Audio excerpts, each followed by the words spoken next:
Ah, kalau kamu punya banyak berkat, kalau kamu mau mengasihi orang miskin, saya berpikir itu kasih kamu yang tidak tepat, bukan kasih yang mendisiplin, bukan mengasihi, tetapi justru kebaikanmu melahirkan banyak orang miskin dan lebih banyak lagi menjadi orang yang berpura-pura miskin, tetapi ada yang memang benar-benar miskin. Makanya jangan pernah mengasihi orang miskin atau pengamen. Dengar baik-baik, pemerintah Indonesia atau siapapun di jalan-jalan, kenapa di Jakarta banyak orang miskin, dan di bukan Jakarta saja, di India atau di mana di negara lain juga sama. Kenapa orang miskin banyak? Begini, kita tidak pernah diajarkan di dalam Alkitab untuk mengasihi orang miskin. Dengar baik-baik, jangan pernah mengasihi orang miskin. Engkau berpikir karena engkau mengasihi orang yang miskin dan tidak mampu, maka engkau beramal di sana atau engkau melakukan suatu perintah untuk mengasihi, itu omong kosong, itu omong kosong. Itu lebih buruk daripada orang yang apa ya melakukan ya ke gereja, tapi apa yang dia belajar tidak tahu apa yang dia lakukan. Jadi sebaiknya apa yang harus dilakukan untuk orang-orang miskin ini? Pertama, sebenarnya begini, saya harus kasih tahu dulu, saya membuat konteks dulu, perbandingan dulu. Kan di Papua sana kan bilang SDM-nya kurang gitu. Kalian kan ngomong begitu, di Papua SDM kurang. Terus di Jakarta pusat, ibu kota, bagaimana SDM-nya? Sumber daya manusianya bagaimana? Banyak yang tidur di jembatan tuh, banyak yang tidur di jalan-jalan di pinggir-pinggir itu, SDM yang bagaimana? Terus apa? Saya mau kasih tahu begini. Kenapa pemerintah, warga atau siapapun yang selalu mengasihi orang miskin itu stop? Kenapa justru kamu mengasihi, maka mereka berkembang biak tetap menjadi orang miskin. Hidup mereka tidak akan pernah berubah.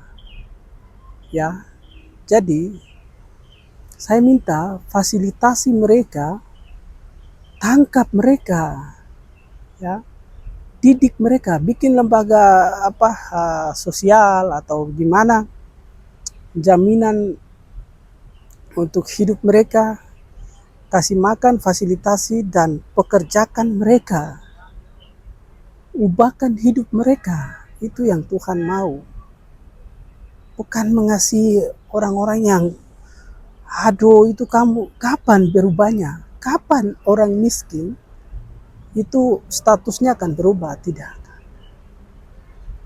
mereka akan tetap miskin, mereka akan beranak cucu dalam statusnya sebagai orang-orang miskin. Makanya di sini saya melarang keras setiap kalian yang mendengarkan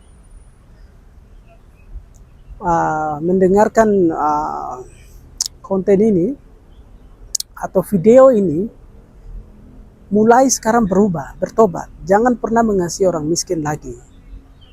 Pemerintah ibu kota, tolong mobil-mobil patroli itu tangkap semua orang miskin, orang-orang miskin atau pengamen-pengamen yang mengganggu, itu boleh dikatakan lalat-lalat ya. Ketika mau makan ya ada permisi, saya mau menyanyi, aduh, gitu-gitu tangkap mereka. Itu mereka itu masih muda, itu punya kekuatan tenaga untuk bekerja. Coba serius menanggapi ini. Kamu bicara SDM, berarti kamu harus memanage masyarakat di ibu kota ini dengan baik. Jangan ada pengamen lagi seperti lalat-lalat itu, atau jangan ada orang miskin lagi. Kalau kamu hanya mengasihi orang miskin, hanya memberikan ya beras atau mengasihi uangnya 10, ya, setiap orang kasih 10, ya mereka dapat 20, 30, ya mereka bisa makan cukup sehari. Kemudian besoknya mereka ulang lagi sampai maut menjemput mereka dan lain-lain. Tetapi kamu ngotot mau urus orang lain, daerah lain katanya yang belum maju dan lain sebagainya. Paham tidak di sini? Bagi yang orang Kristen, yang bukan orang Kristen ya skip saja ya. Kristen kan jelas, perintah Tuhan kan jelas. Dalam surat Yakobus katakan, ibadah yang sejati adalah mengasihi atau mengunjungi ibu-ibu janda dan mengunjungi yatim piatu. Anda tahu, ibadah yang sejati adalah, ini definisi daripada ibadah. Jangan pernah terjemahkan, ambil definisi yang lain kalau engkau orang Kristen. Definisi-definisi yang dibuat oleh orang-orang dunia. Jangan. Itu engkau bukan orang Kristen atau engkau bukan berbicara tentang Alkitabiah. Tapi kalau engkau mau berbicara tentang Alkitabiah, maka mengunjungi para janda, mengunjungi yatim piatu, itu suatu ibadah yang sejati, yang tak bercacat di hadapan Tuhan, yang berkenan boleh dikatakan di hadapan Tuhan. Sampai saat ini engkau merasa diri orang Kristen, tetapi sekiranya ayat ini menegur kalau belum pernah mengunjungi janda, belum pernah mengunjungi yatim piatu, bertobat sungguh-sungguh, minta ampun. Jangan pernah engkau merasa engkau orang Kristen. Jangan. Tidak tahu malu sama sekali engkau kalau merasa diri orang Kristen. Jangan pernah merasa diri engkau melakukan ibadah ke gereja, rajin memberikan perpuluhan, persembahan. Jangan. Itu bukan ibadah yang sejati.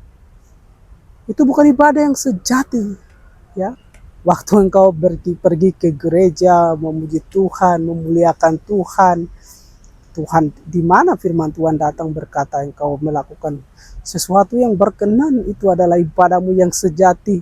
Di mana kata Tuhan seperti itu? Tidak ada. Tuhan tidak pernah bicara begitu. Ya. Engkau mencari kemuliaan sendiri di gereja. Jangan salah, saya bukan bilang kamu berhenti ke gereja. Tapi saya berbicara tentang ibadah, mendefinisikan tentang definisi yang sejati daripada ibadah yang sesungguhnya, yang berkenan di hati Tuhan dan yang tidak bercacat. Itu apa? Ya, seperti Yakobus. Apa hubungannya di sini dengan mengasihi yatim piatu? Orang-orang miskin, jangan mengasihi orang miskin. Sedangkan kita mesti mengunjungi yatim piatu dan para janda. Sama saja toh? Beda saudara. Jadi mengunjungi artinya begini. Kalau orang miskin kan kamu hanya kasih 1.000, 2.000 di jalan toh. Pengamen itu kamu kasih di jalan-jalan. Tidak jelas arahnya bagaimana. Mengunjungi janda dan yatim piatu itu kau hadir dan memberikan apa yang kau bisa berikan untuk menjadi berperan sebagai orang tua bagi anak-anak yatim piatu. Kalau bisa mengubah hidup mereka, ambil mereka, bisa menyekolahkan mereka, lakukan itu. Ya, lakukan itu untuk kemuliaan Tuhan. Itu yang berkenan di hati Tuhan. Bagi para janda-janda dalam kesusahan, ya perlu melakukan pastoral. Ya, ibadah yang sejati ini perlu untuk hadir, kuatkan mereka. Ya, Jadi berbeda. Masukkan saja untuk mereka itu ya, fasilitasi mereka supaya mereka jangan uh, banyak lalat-lalat di negara kita ini, di negara kesatuan ini. Bicara SDM ya, perbaiki SDM ya masyarakat sendiri secara baik dan benar dulu, ya. Ibu kotanya harus beres dulu supaya daerah-daerah lain bisa menyontohi, mengambil contoh dari ibu kota. Ibu kotanya sendiri bagaimana tidak beres, banyak lalat, banyak orang miskin, banyak pengamen, dari sampai selama-lamanya begitu. Oke.